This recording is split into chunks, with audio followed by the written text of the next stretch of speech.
तुमने ये काम नहीं किया, मन उठा करके ऐसे जेल खाने ऐसे करना है। ऐसे जेल खाने में वो परमात्मा दोबारा डाल देगा, और जब जेल खाने में डाल देगा तो जन्मत मरत दूसरा दुख होगी। आप कुत्ते बिल्ली में चले गए, कीड़े मकोड़ों में चले गए, माँ की जो पीड़ा होती है जन्मत मरत दूसरा दुख हुई, उस पीड़े को आपको झेलना पड़ेगा, उन यातनाओं को उठाना पड़ेगा, उन तकलीफों को उठाना पड़ेगा। तकलीफ क्यों उठाना पड़े? आपकी बार मनुष्य शरीर मिला, इसमें गुरु की खोज करो और अपने घर, अपने देश, अपने वतन निकल चलो, भजन कर लो, कुछ सेवा कर लो, कुछ सत्संग ले लो, कुछ ध्यान कर लो, कुछ सुमिरन कर लो, कुछ भजन कर लो। देखो कर्म तो यही से करते हैं। और ये कहो वेशभूषा धारण कर लिया, नाम दान ले लिया, सत्संगी बन गया, सिमरन ध्यान भजन नहीं किया, स्कूल में नाम लिखा दिया, पढ़ने कभी गया नहीं। महात्मा कहते हैं कि ऐसे बच्चे जो होते हैं कक्षा 10 में 10 बार फेल होते हैं। कितनी बार जन्मोगे, कितनी बार मरोगे, मानव शरीर तो मिलेगा, क्यों मिलेगा? लेकिन नाम दान जब महात्मा जिस जीवात्मा को देते हैं तो नाम दान का ही प्रताप होता है कि नाम दान लेने के बाद, नाम दान क्यों लिया जाता है? नाम दान का महत्वपूर्ण बात चीज क्या होती है कि नाम दान लेने के बाद मनुष्य 84 में नहीं जाता है। जब भी मिलेगा भक्ति भजन का कोटा अधूरा रहा, आप ध्यान भजन नहीं कर पाए, सिमरन नहीं कर पाए, किसी कारणवश भक्ति नहीं कर पाए, तो आपको मनुष्य शरीर मिलेगा। गाय बैल कुत्ता बिल्ली कीड़े मकोड़े अंडज उपमज स्थावर में नहीं जाना पड़ेगा। लेकिन उस चेतन सत्ता की जो जीवात्मा है, अभी तो सब कुछ सही दिया हुआ है। मनुष्य शरीर दिया, हाथ भी दिया, पैर भी दिया, आँख भी दिया, कान भी दिया और मुंह भी दिया, सब कुछ सही दिया है। इसमें बैठकर भजन कर लेना। अगर आप इसमें नहीं दिए, दूसरी शरीर मिलेगी, मानव शरीर मिलेगा, और उस स्तर का आपको बना देंगे, उसी स्तर का बना देंगे। कहीं पैर नहीं रहेगा, कहीं हाथ नहीं रहेगा, कहीं आँख नहीं रहेगी, कहीं कान नहीं रहेगा, तो आप एक जगह बैठकर भजन ही करोगे, दूसरा कोई काम थोड़ी है। तो कहते हैं बच्चा मैं तो भूखे परेतों से करा दूंगा। महात्मा कहते हैं मैं तुमको इंसान हूँ, मैं तो चाहूँ तो भूत परेत से करा लूँ और तुमको करा कर पार कर दूंगा, पेड़ पौधों से करा लूंगा अपना। बराबर महाराज बताते थे, बराबर समझाते हैं महाराज। इसलिए महात्मा कहते हैं नाम की बहुत बड़ी महिमा है। ऐसा करना, महासंतों की भी बड़ी बहुत बड़ी महिमा है।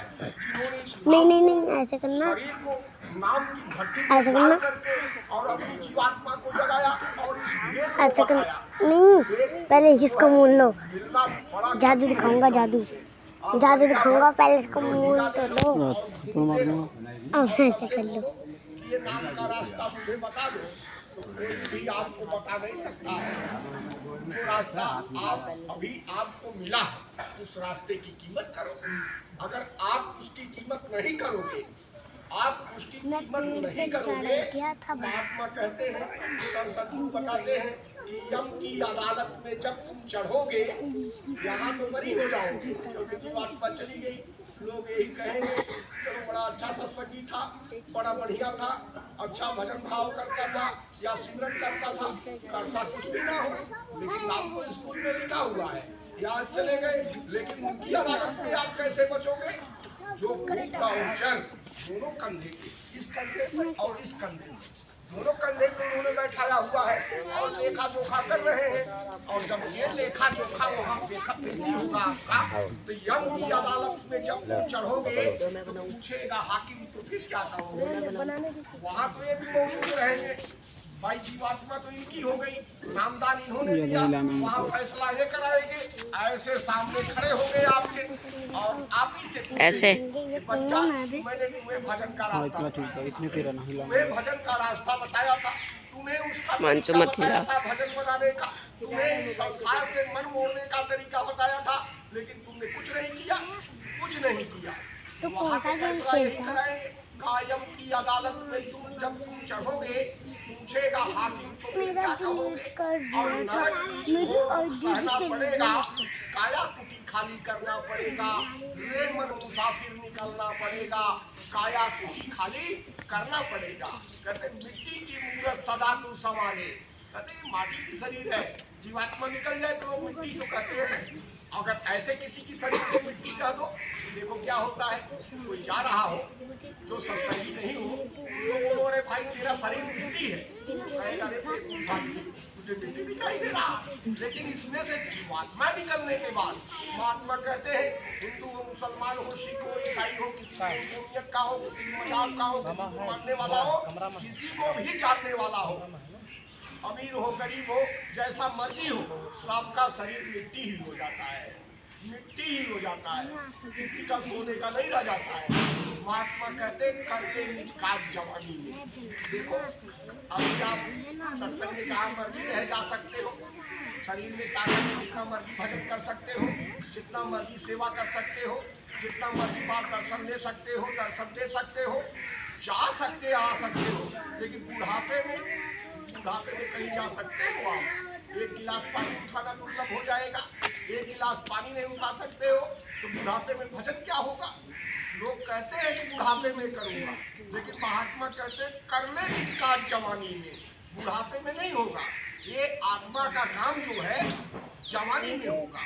जैसे संसार का काम सब जवानी में कर रहे हो, संसार का काम, ऐसे ही अपनी आत्मा का काम जिससे आप देख रहे हो, सुन रहे हो, बोल रहे हो, अच्छे बुरे का फैसला कर रहे हो, ये जीवात्मा का भी का काम जो है वो जवानी में ही होगा, बुढ़ापे में नहीं होगा। बुढ़ापे में तो महात्मा कहते हैं कहीं गठिया पकड़ लेगा, कहीं बात पकड़ लेगा। महात्मा कहते हैं बुढ़ापे में बैठा नहीं जाएगा तो सिमरन ध्यान भजन आप क्या करोगे? अभी जवानी है, 1 घंटे बैठ सकते हो, 1.5 घंटे बैठ सकते हो, जैसे संसार के बड़े बड़े काम कर रहे हो, बड़े बड़े मेहनत के काम कर लेते हो, ऐसे ही देखो मनुष्य शरीर में जीवात्मा को जगाना बड़ा ही सरल है। मनुष्य शरीर में जीवात्मा को जगाना बड़ा ही कठिन है।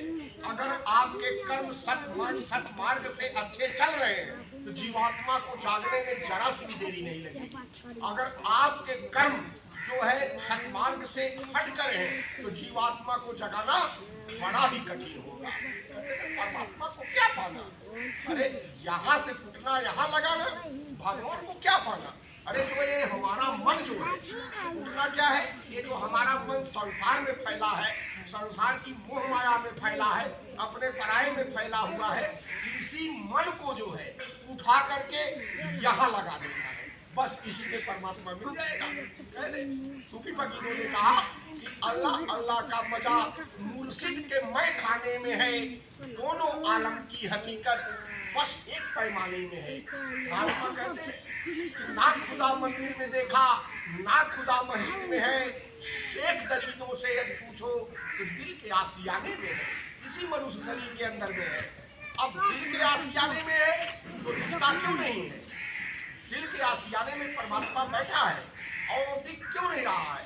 कहते दिल का हुजरा साफ कर जाना को आने के लिए जो इसमें काम अहंकार इतना हो जाएगा, इतना हो जाएगा, ये सब गंदगी आप भर कर रखेंगे, होगा तो वही जो वो चाहेगा, तो जितना मर्जी हाथ पैर मारो। महात्मा कहते हैं जितना मर्जी तुम हाथ पैर मारो।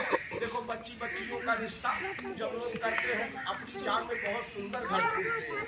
कोई जो है गरीब घर में जाता है, कोई सोचता है कि मेरे लड़की ऐसे घर में जाए जहाँ दिक्कत हो, बहुत सुंदर घर खोजता है।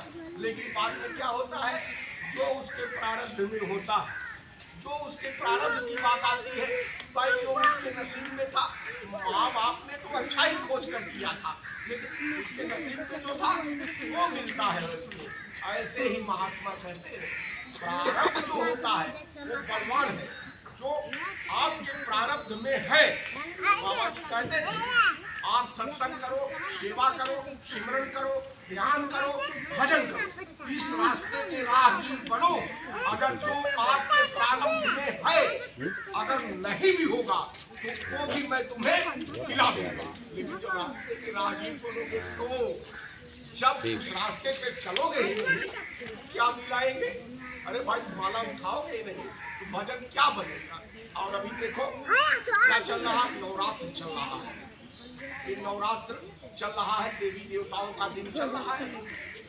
अब इस देवी के 9 दिन के नवरात्र का लोग मतलब नहीं समझते हैं कि नवरात्र का व्रत क्यों किया जाता है, नवरात्र कब पूरा होता है। इसके विषय में महात्मा बताते हैं कि देखो, मनुष्य शरीर में 9 इंद्रियाएं हैं। मनुष्य शरीर में कितनी इंद्रियाएं हैं? 9 इंद्रियाएं हैं और 3 गुण है। 3 गुण क्या है? रजोगुण, तमोगुण और सतोगुण। ये 3 गुण है और ये 9 दिन है। 3 त्रिका 9। एक 3 दिन में एक गुण पर आपको कब्जा करना है। 3 दिन में आप साधना कर रहे हो तो आपको ये होना चाहिए कि मेरे अंदर से रजोगुण निकलना चाहिए, यानी झुकाव आना चाहिए, दीनता आनी चाहिए। 3 दिन महात्माओं ने, ऋषियों मुनियों महर्षियों ने इसका रखा था। 3 दिन रजोगुण का और 3 दिन तमोगुण का। तमोगुण क्या है? जो मनुष्य के अंदर गुस्सा है, बात बात पे परिवार में झगड़ा हो जाए, बात बात पर बच्चों से झगड़ा हो जाए, बात बात में आदमी क्या से क्या नहीं कर देता है, लोग बात बात में आकर के लोग फांसी लगा लेते हैं। ये क्या है? तमोगुण है। इसको खत्म हो जाए। रजोगुण, तमोगुण और सतोगुणी, ये 3 दिन में आना चाहिए था। लेकिन अब महात्मा ना मिलने के कारण, सदगुरु ना मिलने के कारण जो है, इस चीज की तो जानकारी हुई नहीं, इस चीज की जानकारी नहीं हुई। तो अब क्या है, इसका लोगों ने जो है इसका दूसरा ही मतलब निकाल लिया। लोग दूसरे भाव से करते हैं और इस शरीर को जलाने से, तपाने से अगर परमात्मा मिल जाता, तो लोग ऐसे खड़े आग में कूद जाते और परमात्मा को पा जाते। अगर कंठी पहनने से, माला पहन